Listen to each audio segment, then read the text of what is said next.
मी लहानपणी 6वीला असतानाच माझे वडील एक्सपायर झाले होते. घरची पण जिम्मेदारी माझ्यावर होती. एका मंथमध्ये मी 3 ते 4 फायनलची एक्झाम मी फेल झालो. त्यानंतर दुसऱ्या तिसऱ्या महिन्यामध्ये मी राज्यसेवा कंबाईन ग्रुप सी या तिन्ही प्री मी फेल झालो. म्हणजे अशी एक वेळ आली होती 2022ची एंडिंगची की सगळं काही संपलं आहे का आपलं, आम्ही शून्य झालो. त्यामुळे प्रत्येक वेळेस मी एक्झाम फेल होता आणि मला आतून एक आवाज यायचा की तू आता फेल झाला आहे, तू घरी जाशील तर तुला नवीन संघर्षाला सामोरं जावं लागणार. की झोपेच्या गोळ्या खाण्यासुद्धा वेळ माझ्यावर आली होती. कारण की मी झोपायला गेलो की मला विचारायची तू फेल होतोय, तुझा अभ्यास कमी पडतोय. आतापर्यंत 100 ते 120 एक्झाम मी दिल्या, फायनलपर्यंत जाऊन मी फेल झालो. मी एवढ्या सगळ्या ज्या एक्झाम फेल झालो हे माझा अपयश नाही, हे माझा अनुभव होता. हा निकाल लागल्यानंतर मला असं वाटलं होतं की मी रडेल, पण त्या दिवशी माझ्या डोळ्यातून पाणी नाही आलं. पण त्या दिवशी माझ्यासोबत असणारे माझ्या जीवाभावाचे मित्र होते, प्रत्येक मित्र त्या दिवशी रडला.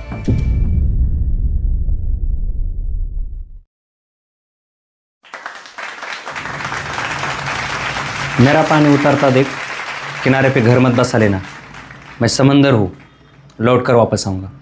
नमस्कार, मी विशाल राधाकिशन जाधव, अहिल्यानगर या जिल्ह्यातील रतडगाव या गावचा मी रहिवासी आहे. माझ्या आत्ताच झालेल्या PSI 2023 या परीक्षेमधून याच्यातून माझी पोलीस उपनिरीक्षक म्हणजेच PSI या पदी माझी निवड झाली. तसेच माझ्या आरोग्य सेवक आणि महसूल सहाय्यक या दोन्ही पदावरसुद्धा माझी निवड झाली आहे. माझा प्रवास सांगायचा झाला तर माझी 2016ला माझी 12वी झाली.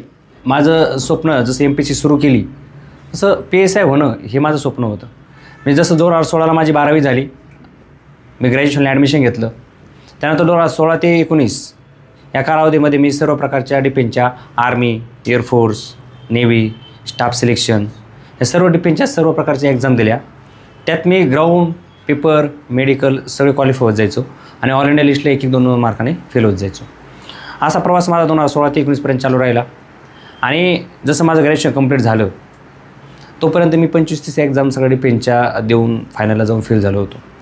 आणि माझं ग्रॅज्युएशन कंप्लीट झाल्यानंतर मी ठरवलं की आता आपण MPSCचा स्टडी सुरू करूया, अभ्यास करूया. तो करताना एक टर्निंग पॉईंट माझ्या आयुष्यामध्ये आला. मी 3rd इयरला होतो आणि मी नेव्हीची एक्झाम देण्यासाठी चाललो होतो. मी वस्तीहून गावात आलो. आमचे मामा आहेत, गावाकडं आलो. मी गावात आल्यानंतर मामा आर्मीत असतात, ते सुट्टीला आले होते आणि 8:30ला बस होती. 8ला मी गावात आलो ते एक्झामच्या जाण्यासाठी मी. आणि मामांकडच्या घरी गेलो, मामांशी बोललो. मामा म्हटले कुठं चाललं आहे? म्हटलं एक्झाम देण्यासाठी चाललो आहे, नेव्हीची 12वी बेस्टची एक्झाम होती. मामा मला बोलले की तुझं ग्रॅज्युएशन कंप्लीट होते. मी तेव्हा 3rd इयर BSCला होतो, BSc मॅथमॅटिक्स. तर ते बोलले की तू मॅथमॅटिक्समध्ये ग्रॅज्युएशन करतो आहे आणि तू 10वी 12वीची एक्झाम देतो आहे, तू नक्कीच ग्रॅज्युएशन झाल्यानंतर तू ग्रॅज्युएशनच्या बेसवरची एक्झाम ट्राय करायला पाहिजे. त्यावेळेस मला असं वाटलं की मामा असं का बोलतात, पण मामाला एक माझं ॲकॅडमिकल बॅकग्राऊंड चांगलं होतं.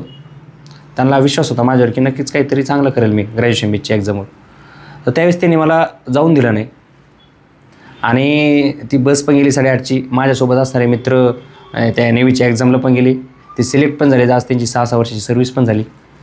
आणि त्यावेळेस मी तसेच हॉल तिकीट घेऊन घरी वापस आलो. त्यावेळेस मला असं वाटलं की का मी जर गेलो असतो तर मी झालो असतो. त्यावेळेस ते प्रश्न पडले.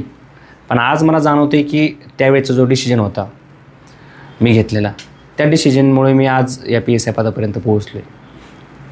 जसं ग्रॅज्युएशन कंप्लीट झालं, मी MPSCचा अभ्यास सुरू केला. 1 वर्ष तयारी केली, एक्झाम देण्याची वेळ आली आणि कोरोना काळ सुरू झाला. त्या कोरोना काळामध्ये पूर्ण तयारी, एक्झामची तयारी असताना जे कोरोना काळ सुरू झाला, पुन्हा गावाकडे जावं लागलं. गावाकडे गेल्यानंतर एक 6-7 महिन्याचा जो कोर पिरियड होता, मी गावाकडे राहून रानात झाडाखाली जाऊन अभ्यास करायचो. सकाळी गेलं की संध्याकाळी दुपारीपर्यंत अभ्यास करायचा. दुपारी जेवण करायला घरी यायचं, पुन्हा जेवण केलं की पुन्हा रानात जायचं, पुन्हा संध्याकाळपर्यंत अभ्यास करायचा, पुन्हा घरी यायचं. हे शेड्यूल माझं गावाकडे ठरलेलं. 6-7 महिने ते झाल्यानंतर तो कोर पिरियड संपला आणि मी पुन्हा नगरच्या जिल्ह्याच्या ठिकाणी अभ्यासासाठी आलो. त्या ठिकाणी आम्ही 3 मित्र लायब्ररीत असायचो. त्यावेळेस कोरोना काळामध्ये सगळ्या मेस बंद होत्या, लायब्ररी बंद होत्या. आमच्या लॅबच्या सरांनी आमच्याकडे 3 जणांकडे चाव्या दिल्या होत्या. तर आम्हाला काही स्वयंपाक येत नव्हता. आमच्या 3पैकी एका मित्र आहे, त्या एका मित्राला स्वयंपाक यायचा. आम्ही दोघं त्याच्या हाताखाली वगैरे द्यायचो, तो स्वयंपाक करायचा. आम्ही 3 जण जेवण करून ती लॅबची चावी आमच्याकडं, सकाळी लॅब उघडायची, गेट बंद करायचं, संध्याकाळपर्यंत आमच्याकडे चावी. म्हणजे असा प्रवास त्या कोरोना काळामध्ये पण आमचा सातत्याचा चालू राहिला. त्या काळामध्ये 2020, 21, 22 ह्या सगळं राज्यसेवा कंबाईनच्या समजा मी फेल होत गेलो. आणि ह्याच कालावधीमध्ये मला अभ्यास करत असताना मला घरची पण जिम्मेदारी माझ्यावर होती. मी लहानपणी 6वीला असतानाच माझे वडील एक्सपायर झाले होते. तेव्हापासून घरची जिम्मेदारी, घरची शेतीची जिम्मेदारी, ही सगळ्या गोष्टीची जिम्मेदारी आजी, आजोबा, आई आणि माझ्यावर पडली होती. मग या सगळ्या गोष्टी करत असतानाच मी ग्रॅज्युएशन शिक्षण घेतलं होतं. आणि स्पर्धा परीक्षाचा अभ्यास सुरू करतानासुद्धा मला शनिवार रविवारी गावाकडे जाऊन ती शेतीची सगळी कामं करणं, ते सगळं हँडल करणं, ही जी पण जिम्मेदारी माझ्यावर पॅरलली ह्या अभ्यास करत असताना माझ्यावरच होती. त्यामुळे ती गोष्ट करत असताना शेती आणि अभ्यास ह्या दोन्ही गोष्टी मला साधून मला अभ्यास करणं माझं चालू ठेवायचं होतं. मग हे करत असताना मी 1923पर्यंत अभ्यास नगरला केला, जसं मी बोललो. तर एक काळ असा आला 2022 ऑक्टोबरचा की एका मंथमध्ये मी 3 ते 4 फायनलच्या एक्झामी फेल झालो. म्हणजे मी मंत्रालय लिपिक, स्टाफ, त्यानंतर पोलीस आणि एक रेल्वे NTPCची मेन्स रेल्वेची, ह्या 4 एक्झाम मी फायनलला एकाच मंथ माझे रिझल्ट गेले. त्यानंतर दुसऱ्या तिसऱ्या महिन्यामध्ये मी राज्यसेवा कंबाईन ग्रुप C ह्या तिन्ही मी फेल झालो. म्हणजे अशी एक वेळ आली होती 2022ची एंडिंगची की सगळं काही संपलं आहे का आपलं, आम्ही शून्य झालो. अशी एक परिस्थिती माझी 2022च्या शेवटला आली होती. मग ह्यावेळेस अशी सिच्युएशन होती की आपण ते बॅग भरणे आणि घरी जाणे अशी अवस्था माझ्यासमोर होती. पण त्या काळात एक आतला आवाज असतो आपला, जो कायम आपल्यासोबत असतो. जेव्हा पूर्ण समाज, नातेवाईक, मित्रपरिवार आणि घरचे एक लेवल असे असते की सगळे आपल्याला सोडून जातात. सोडून म्हणजे त्यांचा मोरली सपोर्ट हा आपला पाठीशी नसतो. ते आपली ती परिस्थिती समजू शकत नाही. त्यावेळेस एकच व्यक्ती जी कायम आपल्यासोबत असते संघर्षाच्या काळामध्ये, ते असते आपण स्वतः. जेव्हा आपला आतला आवाज सांगतो की हा तू करू शकतो, तू करशील, हा आपला आतला आवाज जोपर्यंत आपल्यासोबत असतो तोपर्यंत मला असं वाटतं की पूर्ण तुमच्या जवळचे, पूर्ण दुनिया जरी तुमच्या ऑपोजिट गेली की हा तू करू शकत नाही, तरी जोपर्यंत आपला आतला आवाज आपल्याला सांगतो की हा तू करू शकतो, तोपर्यंत मला असं वाटतं की आपल्याला कोणती ताकद हरवू शकत नाही. आणि तो आपला आतला आवाज होता जो मला वारंवार सांगत होता की ह्या सगळ्या एक्झाम फेल झाल्यानंतरसुद्धा तो होशील. आणि तेच मी आपला आतला आवाज ऐकला. त्याच्यानंतर फेब्रुवारी 2023ला मी पुण्याला आलो. एप्रिल 2023ला आमची पूर्वपरीक्षा झाली आणि नोव्हेंबर 2023ला मुख्य परीक्षा झाली. मुख्य परीक्षा झाल्यानंतर एक 10 ते 15 दिवसामध्येच आन्सर की आल्यानंतर मला त्याच वेळेस माहीत होतो की मी PSI नक्की होणार आहे. आणि की मी 20-21 मार्कच्या लीडने मी ती मुख्य परीक्षा पास होत होतो. त्याच्यानंतर आमचं ग्राउंड डिसेंबर 2024ला झालं, इंटरव्ह्यू फेब्रुवारी 2025ला झाला आणि मी PSIपदी माझी निवड झाली. ह्या सगळ्या संघर्षाच्या काळामध्ये मला साथ देणारे माझे परिवार असेल, जे त्या परिस्थितीतून जात होते. हा संघर्ष फक्त माझा एकट्याचा नव्हता, हा संघर्ष माझा आणि माझ्या सगळ्या परिवार यांचा संघर्ष होता. कारण की ही माझी समोरची लढाई होती, पडद्यामागची लढाई घरच्यांची चालू होती. म्हणजे जो माझा समोर संघर्ष होता, घरचेसुद्धा एक दिवसाचा त्यांचा संघर्ष चालू होता. एक आजी आजोबांचं वय झालेलं आहे, ते सगळे जनावर वगैरे सांभाळणं, त्या गोष्टी करणं, आई सगळी शेती हँडल करणं आणि मी सुद्धा इथून जाऊन शेती हँडल करणं. म्हणजे हा संघर्ष फक्त माझा नव्हता. मला यश भेटल्यानंतर, माझं सिलेक्शन झाल्यानंतर माझा आणि घरच्याचा दोघांचा पण संघर्ष संपणार होता. आणि मी जर फेल झालो तर आमचा दोघांचाही, माझा आणि परिवाराचा दोघांचाही संघर्ष चालू राहणार होता. त्यामुळे प्रत्येक वेळेस मी एक्झाम फेल होताना मला आतून एक आवाज यायचा की तू आता फेल झाला आहे, तू घरी जाशील तर तुला नवीन संघर्षाला सामोरं जावं लागणार आहे. तुझा आणि घरच्याचा दोघांचाही संघर्ष वाढणार आहे. आणि प्रत्येक वेळेस ते चित्र माझ्यासमोर आल्यानंतर मला एक नवीन ऊर्जा भेटायची. मला बाह्य मोटिवेशनची, बाहेर कोण मित्र मोटिवेशन करतो, यूट्यूबला व्हिडिओ बघून हे मोटिवेशनची कधीच गरज पडली नाही. कारण की परिस्थिती आपल्याला सगळं काही शिकवते. मला असं वाटतं की जर परिस्थिती हेच सगळ्यात मोठं मोटिवेशन असतं. मला नवीन मुलांना एकच सांगणं आहे की परिस्थितीचा भाव करू नका, की परिस्थितीला निगेटिव्ह माइंडसेटने पाहू नका. आपण काय करतो की 1-2 निकाल फेल झाले, घरचा थोडा प्रेशर आला की आपण समजतो की हा सगळं काही संपलं, घरचे मला सपोर्ट करत नाही. पण मला असं वाटतं की परिस्थितीचा भाव न करता त्याला आपली स्ट्रेंथ बनवायला पाहिजे, त्याला पॉझिटिव्ह अप्रोचने पाहायला पाहिजे आणि त्याला आपली ताकद बनवायला पाहिजे. जितकी तुमची बिकट परिस्थिती तितकं तुम्ही झोकून देऊन करू शकतात आणि तितकी जास्त चान्सेस असते तुमचे सक्सेसपर्यंत पोहोचण्याचे. कारण की तुमच्याकडं हरण्यासाठी काहीच नसते, सगळं काही जिंकण्यासाठी तुम्ही लढत असताय. फेल झाले तरी हरणार काय? मी एवढ्या सगळ्या ज्या एक्झाम फेल झालो हे माझा अपयश नाही, हे माझा अनुभव होता. म्हणजे प्रत्येक वेळेस मी जेव्हा अपयश येत गेलं मला, तर ते एक प्रकारे अपयश नव्हतं, ते मला नवीन एक्झामसाठी काहीतरी अनुभव देत होतं. त्या प्रत्येक चुकीतून मी शिकत गेलो. त्या चुकीतून शिकत इम्प्रूव्हमेंट करत हे सगळ्या अपयशांचं एकत्रितरित्या जे अनुभवाचं जे फळ आहे ते मला ह्या यशाच्या रूपाने भेटलं. ज्यावेळेस मी टिफिनची तयारी करायचो, मी ग्राउंड व्यवस्थित केलं होतं, मी ग्राउंड पेपर मेडिकल पास व्हायचो. ह्याच ग्राउंडचा अनुभव मला ज्यावेळेस PSIच्या बॅचला आता 70चं ग्राउंड क्वालिफाय होतं, त्याच्यात भरपूर सारे मुलं फेल झाली आणि जागा रिक्त राहिल्या अशी कंडिशन आली. त्या ठिकाणी मी एकदम आरामशीर, जिथं मुलांना सीन पेन व्हायचा, पाय फ्रॅक्चर व्हायचे, तिथं मी एकदम आरामशीर मी ते ग्राउंड पास होऊ शकलो. म्हणजे मला त्या ठिकाणी अडचण आली नाही काहीच ग्राउंड पास होण्यासाठी, कारण की मी टिफिनच्या तयारीमध्ये ह्या सगळ्या परिस्थितीमध्ये ऑलरेडी गेलो होतो मी. आणि त्या ज्या एक्झाम मी फेल झालो त्याचा अनुभव आणि त्याचा फायदा या ठिकाणी मला माझ्या सिलेक्शनमध्ये झाला. ह्या सगळ्या प्रवासामध्ये अशी गोष्ट होती की मला मित्रपरिवार हा सर्वात चांगला जो लाभला आहे तो मला मित्रपरिवार. म्हणजे आयुष्यामध्ये मी जर काही कमवलं असेल तर नक्कीच एक चांगला मित्रपरिवार कमवला आहे. माणूस कितीही पैसे देऊन चांगले मित्र कमवू शकत नाही. म्हणजे माणसाचा पैसा पद हे तर असते, पण ह्याच्याहीपेक्षा सर्वात मौल्यवान गोष्टी माणसाकडे असते ते माणसाचा मित्रपरिवार. कारण की आपले स्वतःचे रक्ताचे नाते याच्यानंतर जर दुसरे काही नाते म्हणत असेल तर ते असते आपले जीवाभावाचे मित्रपरिवार, जे घरच्यानंतर जे आपल्याला कायम आपल्या अडचणीत, संकटाच्या काळात, फेल्युअरच्या काळात साथ देणारे, ते आपल्याला त्या अपयशातून बाहेर काढणारे आणि पुन्हा उभारी देणारे, नवीन चेतना ऊर्जा देते ती की तू करू शकतो, तो असतो आपला मित्रपरिवार. मला असं वाटतं ज्याच्याकडे चांगला मित्रपरिवार आहे की त्याला कितीही अपयश आले, कितीही संकटात तो खचून गेला तरी तो मित्रपरिवार असतो जो त्याला हार मानून देत नाही. माझी पूर्वपरीक्षा PSIची एप्रिल 23ला झाली. नोव्हेंबर 23ला माझी मुख्य परीक्षा होती. जसा माझा मेनचा निकाल लागला होता, 50 ते 60 दिवस एक्झामसाठी राहिले होते आणि आमच्या ग्रुपमधून मी एकमेव पुढं गेलो होतो जो मुख्य परीक्षेला बसलो होतो. विशाल फड म्हणून आमचे मित्र आहेत आणि बाकीचे मित्रांनी पुण्याच्या सदाशिव पेठमधील एका तोरणा चौकामध्ये आम्ही असं चहा घेताना मला एक शब्द मागितला. ते बोलले की 50 ते 60 दिवस एक्झामला बाकी आहेत आणि तुझी मेन्स आहे, आम्हाला ज्या दिवशी मेन्स होईल किंवा रिझल्ट असेल त्या दिवशी तू सिलेक्ट झालेला पाहिजे. त्यावेळेस हे कारण नाही पाहिजे आम्हाला की सिली मिस्टेक झाल्या, प्रेशर हँडल नाही झाला, रिव्हिजन नाही झाल्या, टाईम कमी पडला, टेस्ट सिरीज कमी सॉल्व्ह केल्या. हे कारणं नको आहेत फेल्युअर होण्याची.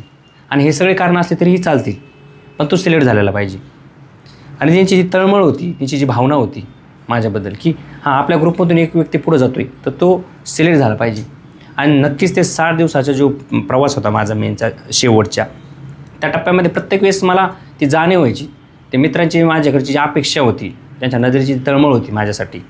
मी जर स्वतः अभ्यास करत असतो तर मी थोडं कमी ताकद पडली असती माझी, स्वतःसाठी करत असतो तर. पण मी ते मित्रांसाठी, घरच्यांसाठी, ज्या घरच्यांच्या नजरा माझ्याकडे, ज्या मित्रपरिवारांच्या अपेक्षेच्या नजरा माझ्याकडे, अपेक्षा आता की हा नक्की होईल, त्याच्यामुळं माझे लिमिटेशन सगळे संपून गेले. त्या शेवटच्या 60 दिवसाच्या प्रवासामध्ये मी माझी काहीच लिमिटेशन ठेवले नाही. मला जेवढी ताकद लावता आली ते प्रत्येक वेळेस मी जेव्हा हरायचो, मला हरण्यासारखी परिस्थिती होत होती, तेच मला माझा तो मित्रपरिवार आठवायचा की जेवढे नाही एवढ्या आशेच्या नजरेने माझ्याकडं त्या नजरा रोखून येत, जे घरचे त्या सिच्युएशनमधून चाललेत. मी जर हरलो तर हा सगळा मित्रपरिवार हरलो आणि जर मी जिंकलो तर हा मित्रपरिवार जिंकलो.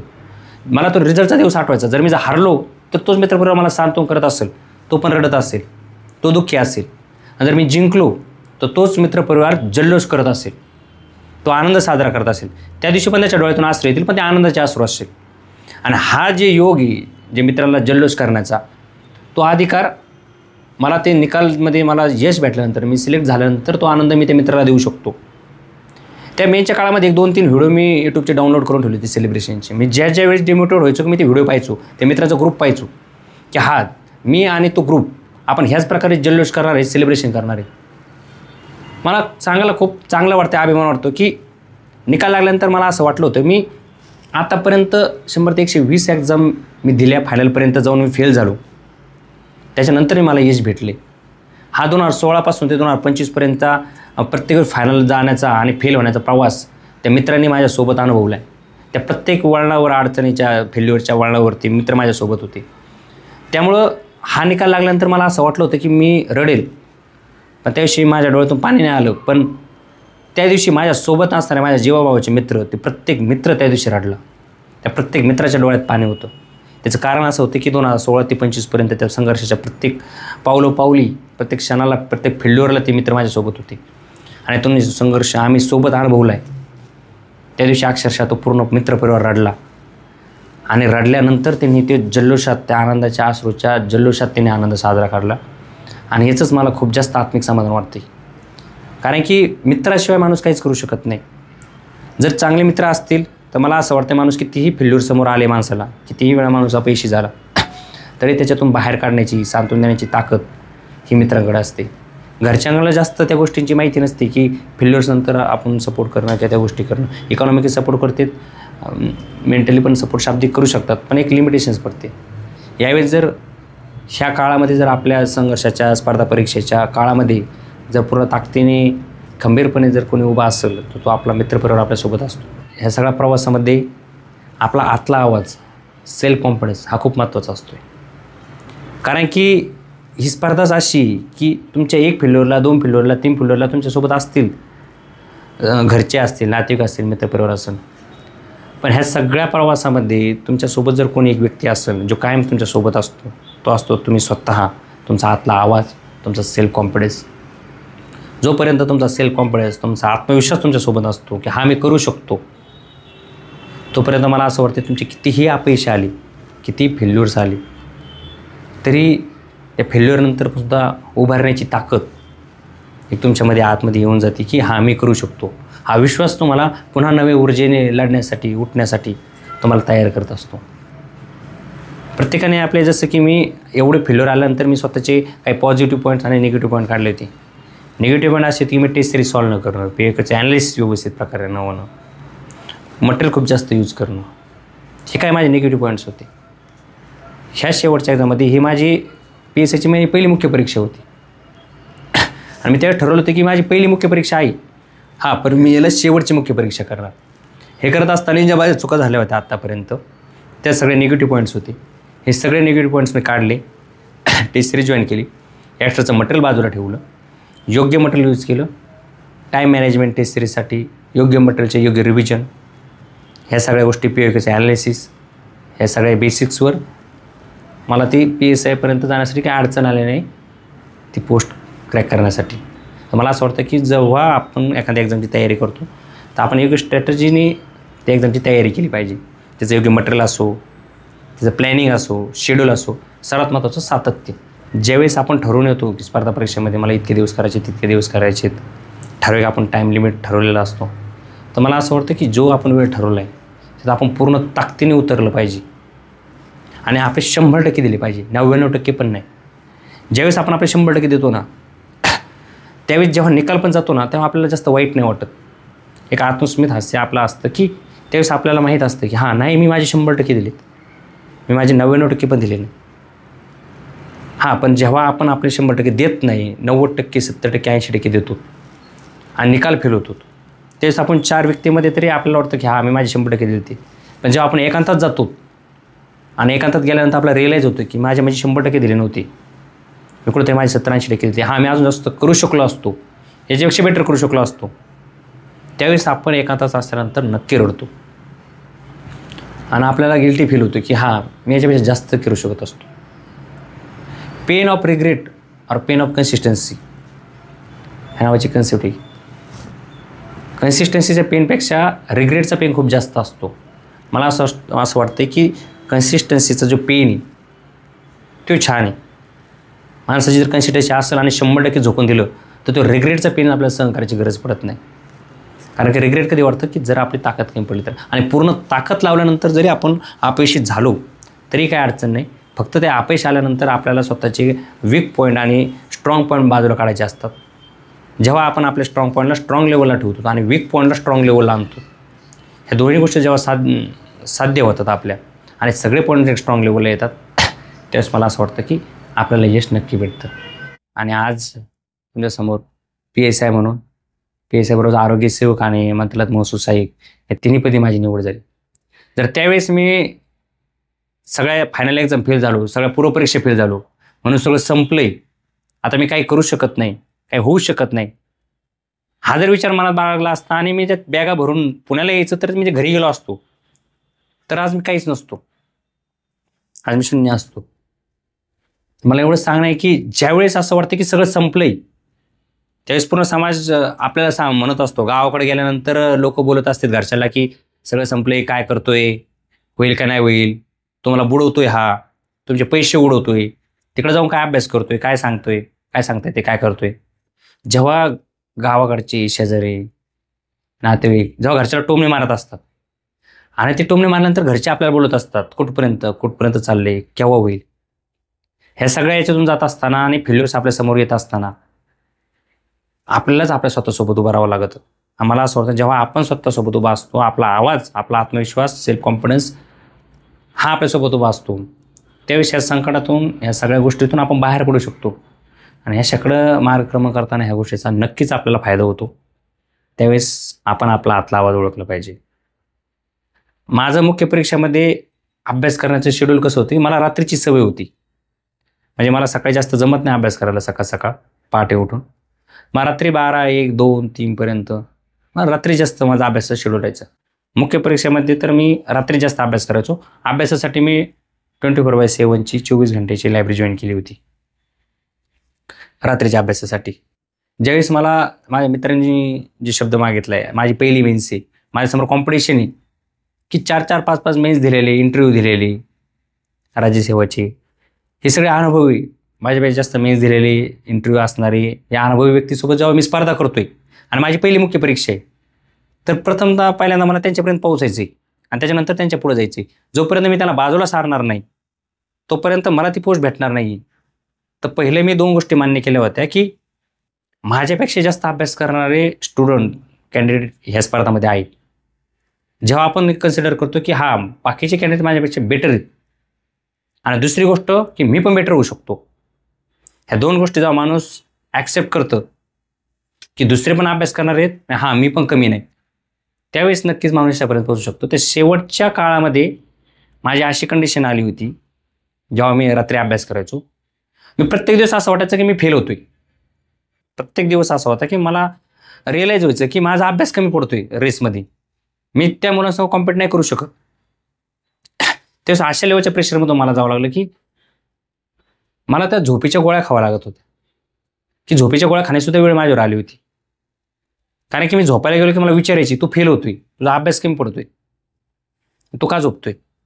आणि ते विचार येत असल्यामुळं मला त्या झोपेच्या गोळे 1-2-3 दिवस खाल्ल्या, पण त्या झोपेच्या गोळ्या खाल्ल्यानंतर सुद्धा 2 तास मला झोप येत नव्हती. पुन्हा तेच विचार. त्यानंतर मला एक रिअलाईज झालं की हे त्या एक्झामचं प्रेशर आहे, सिलेक्शनचं प्रेशर आहे. पुन्हा मी 2ला झोपायचा प्रयत्न केला की पुन्हा प्रेशर यायचं, 2चे 3 व्हायचे, कधी 4 व्हायचे, ते कळत नव्हतं. आणि हे कुठपर्यंत चालू राहिलं की मुख्य परीक्षेच्या शेवटच्या दिवसापर्यंत. ज्या दिवशी मुख्य परीक्षा झाली, तो पेपर संपला, त्या रात्री मी खूप निवांत झोपलो. त्या दिवशी मला रिअलाईज झालं की हे प्रेशर, हे एक्झामचं प्रेशर होतं, हे सिलेक्शनसाठी असणारं प्रेशर होतं. पास होईल का फेल होईल ही द्विधामना स्थिती जी असते माणसाची, त्याचं हे प्रेशर होतं. आणि मला असं वाटतं की जेव्हा व्यक्ती तिचा हात 100% झोकून देतो, ज्यावेळेस माणूस काहीच हातचा राखून ठेवत नाही, शेवटच्या श्वासापर्यंत जे आपण म्हणतो ते झोकून देणं, ज्यावेळेस माणूस स्वतःच्या शेवटच्या श्वासापर्यंत झोकून देतो की याच्यापेक्षा मी जास्त काहीही करू शकत नाही, याच्यापेक्षा बेस्ट माझा परफॉर्मन्स असूच शकत नाही, ज्यावेळेस त्या लेवलला माणूस झोकून देतो, त्यावेळेस मला असं वाटतं की नक्कीच यश आपल्या पदरात पडतं. आणि नक्कीच माझी पहिली मेन्स ही शेवटची मेन्स होण्यात त्याच गोष्टीचा हातभार होता की त्या शेवटच्या 50 ते 60 दिवसामध्ये मी माझं सर्वस्व झोकून दिलं आणि मी माझा काहीच हातचं राखून ठेवलं नाही. हेच माझ्या यशाचं रहस्य आहे. हा व्हिडिओ आपल्याला कसा वाटला ते आम्हाला कमेंट बॉक्समध्ये कळवा आणि आपल्या मित्रांबरोबर शेअर करायला विसरू नका.